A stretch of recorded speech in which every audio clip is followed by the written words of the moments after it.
مولاي صل وسلم دائما أبدا على حبيبك خير الخلق كلهم. الصلاة والسلام عليك يا رسول الله وعلى آلك وأصحابك يا حبيب الله. الصلاة والسلام عليك يا نبي الله وعلى آلك وأصحابك يا نور الله. پیارے ناظرین و سامعین، السلام علیکم ورحمۃ اللہ وبرکاتہ. امید کرتے ہیں آپ خیر و عافیت سے ہوں گے. پیارے سامعین، جیسا کہ پچھلی ویڈیو میں آپ نے قرآن و حدیث کی روشنی میں اچھی نیت کی فضیلت ملاحظہ کی تھی، میں چاہتا ہوں کہ مزید اس پر کچھ گفتگو کی جائے، لیکن اس سے قبل آئیے ہم سب مل کر اچھی نیتیں کر لیں. رضا الہی کے لیے پورا بیان شروع تا آخر سنوں گا اور اس کا ثواب امت محمدیہ صلی اللہ تعالی علیہ وآلہ وسلم کو ایصال کروں گا. دوران بیان جہاں جہاں اللہ کا نام پاک آئے گا وہاں عز و جل، اور جہاں جہاں پیارے آقا کا اسم مبارک آئے گا وہاں صلی اللہ تعالی علیہ وآلہ وسلم، اور جہاں جہاں کسی صحابی یا بزرگ کا نام آئے گا رضی اللہ تعالی عنہ اور رحمت اللہ تعالی علیہ پڑھوں گا. گرامی قدر سامعین، کسی بھی عمل کا چھوٹا یا بڑا ہونا معنی نہیں رکھتا، کمال یہ ہے کہ اس کے کرنے میں نیت کیا تھی. اگر کوئی چھوٹا عمل اچھی نیت کے ساتھ کیا جائے تو یقیناً یہی عمل بڑا ہے، لیکن ایک عمل بڑے محنت و مشقت بھرا ہے مگر اچھی نیت شامل نہ ہونے کی وجہ سے اپنی حیثیت کھو دیتا ہے.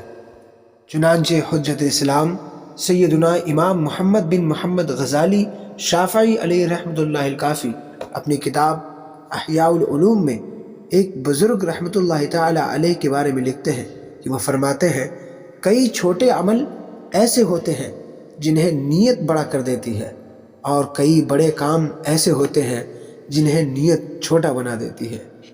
حضرت سیدنا سفیان ثوری رحمۃ اللہ تعالی علیہ فرماتے ہیں، سلف صالحین عمل کے لیے نیت اس طرح سیکھتے تھے جس طرح تم عمل سیکھتے ہو.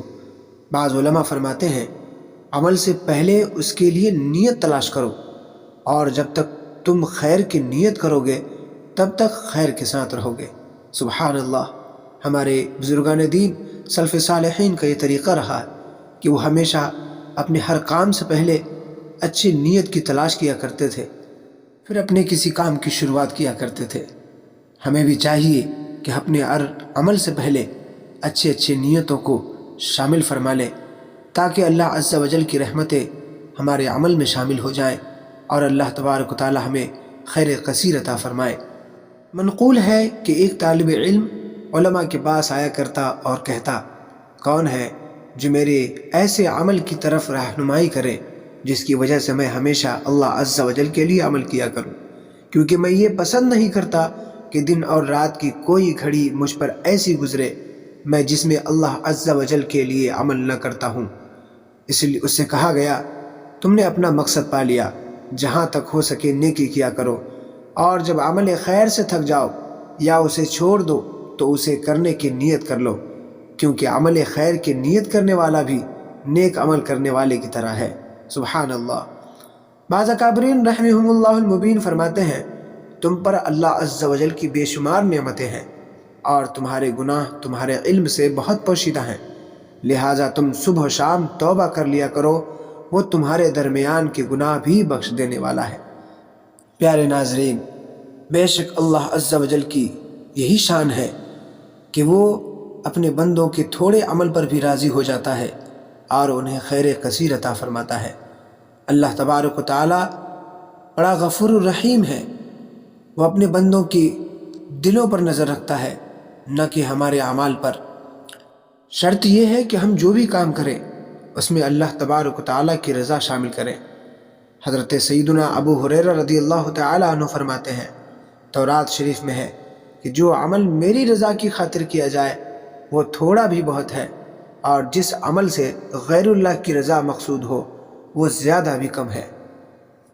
پیارے پیارے اسلامی بھائیوں، ان تمام روایات اور اقوال سے معلوم ہوا کہ ہمیں ہر عمل میں اللہ تبارک و تعالیٰ کی رضا شامل کرنی چاہیے اور اپنا ہر کام اچھی نیتوں کے ساتھ کرنا چاہیے۔ بے شک اللہ تبارک و تعالیٰ بے حساب دینے والا ہے، اس کے خزانے میں کسی چیز کی کمی نہیں۔ اللہ تبارک و تعالیٰ سے دعا ہے اللہ تبارک و تعالیٰ ہمارے سننے کو قبول فرمائے اور ہمیں اچھی اچھی نیتوں کے ساتھ نیکیوں کی توفیق عطا فرمائے۔ اسی کے ساتھ میں آپ تمامی حضرات سے رخصت چاہتا ہوں۔ السلام علیکم ورحمۃ اللہ وبرکاتہ۔